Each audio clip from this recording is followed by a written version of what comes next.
Para você que clama, esse é o Palavra da Fonte. Esse tempo que nós vivemos, as pessoas estão cada vez mais inclinadas ao individualismo, ao que elas mesmas pensam sobre igreja, sobre o que a vida deveria ser, o que elas creem, como elas querem viver. E naturalmente disso surgem questionamentos a respeito do congregar. Qual a importância disso?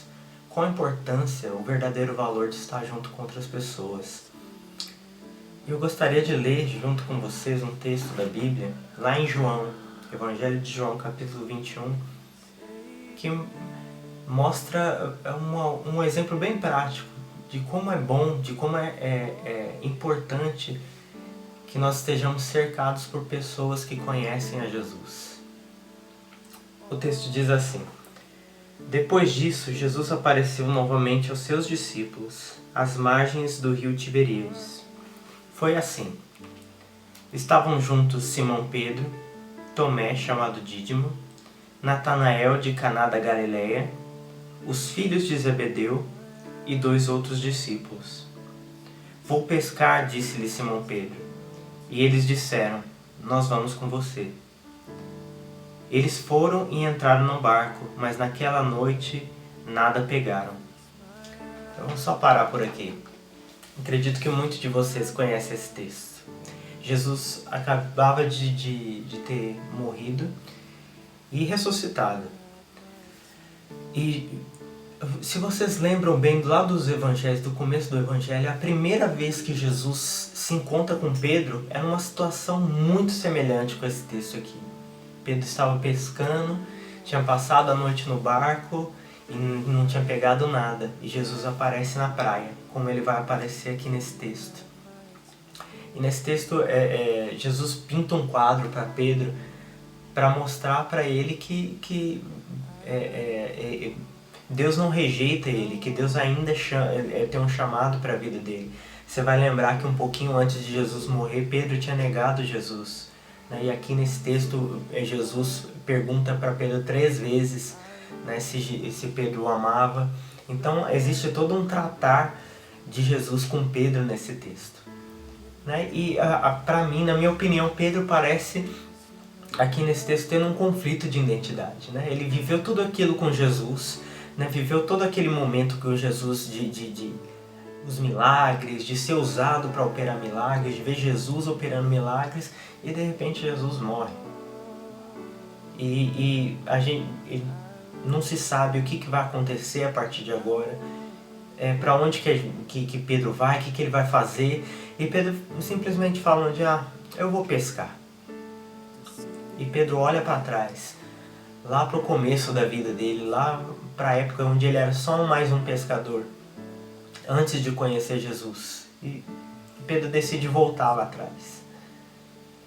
E Jesus fala, tá bom Pedro, você quer voltar? Então eu vou voltar com você. E Jesus pinta toda essa cena para Pedro novamente, fazendo ele lembrar de quando foi chamado por Jesus, e tratando esse momento da negação. Mas o ponto que eu quero tratar com vocês aqui, principalmente o versículo 2 diz, estavam juntos de Pedro, Tomé, estava Natanael, estava ali os filhos de Zebedeu, outros 2 discípulos, e eles disseram, nós vamos com você, Pedro. E o que eu acho interessante disso é que, se você for ver Tomé aqui, um pouquinho atrás no texto, no capítulo 20, Jesus havia já aparecido para alguns dos discípulos. E Tomé não estava lá na hora, Tomé não estava lá no momento, e os discípulos falaram, não, nós vimos o Senhor, e Tomé falava, não acredito que vocês viram, eu só acredito se eu ver. E Jesus, ele aparece ali naquele lugar, e se mostra para Tomé e fala, pode tocar nas minhas mãos, pode tocar no meu lado. Ele fala para Tomé, bem-aventurado que crê sem ver, o que não precisa ver para crer. E Tomé tem essa experiência com Jesus. Se a gente vai ver um pouquinho antes, Jesus aparece para os discípulos antes, como foi dito. Jesus, em outro evangelho, fala sobre Jesus aparecendo para os discípulos no caminho de Emaús. E cada uma dessas pessoas vai tendo experiências com Jesus. Olha só, um pouco mais atrás no texto, Jesus aparece para Maria Madalena. Olha que interessante essa passagem, porque Maria Madalena vai até o sepulcro, ela não acha Jesus ali, e aparece um anjo que pergunta por que você está chorando, né? E ela começa a conversar com o anjo e ela se vira, vê um homem atrás, pensa que era o jardineiro, mas na verdade quando esse homem fala o nome dela, fala Maria, ela reconhece que é o Senhor. E ela, no impulso, vai tocar no Senhor e o Senhor fala, não me toque, porque eu ainda não subi para o Pai. E é interessante que talvez daí poderia ter surgido uma doutrina, né, na igreja, de não se pode tocar em Jesus. Mas mais lá para frente Jesus aparece para Tomé e fala, me toque. E o que eu quero dizer com isso é que cada um desses discípulos eles tiveram uma experiência diferente com Jesus. Tomé teve a sua experiência, Maria Madalena teve a sua experiência, todos os outros tiveram experiências específicas com o relacionamento deles com Jesus. E quando Pedro passa por esse momento de aflição na vida dele, ele se cerca dessas pessoas.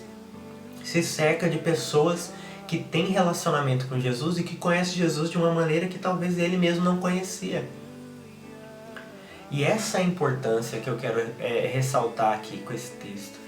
Em momentos de dificuldade na nossa vida, é de extrema importância que nós nos cerquemos de pessoas que têm relacionamento com Deus.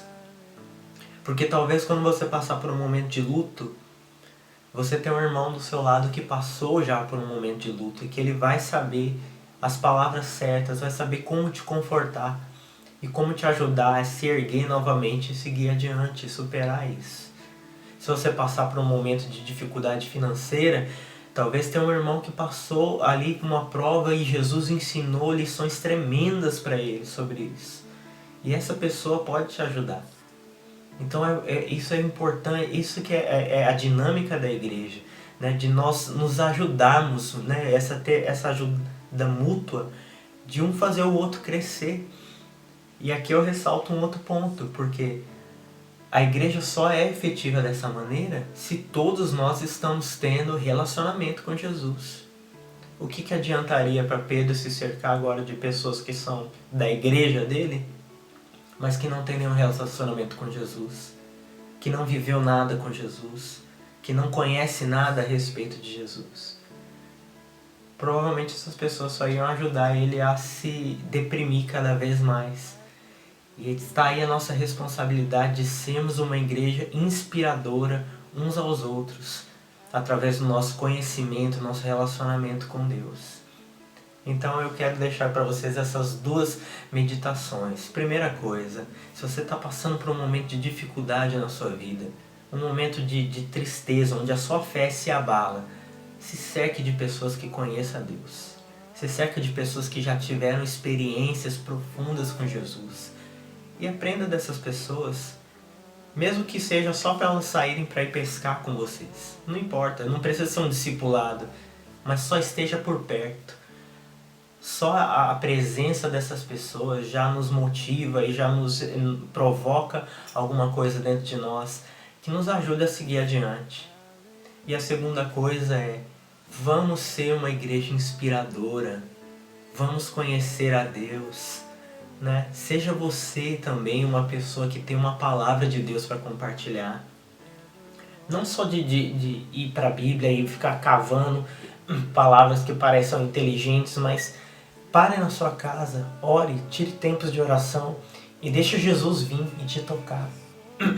Deixa Jesus falar para você se Ele quer que você toque nas feridas dele ou se não é para tocar.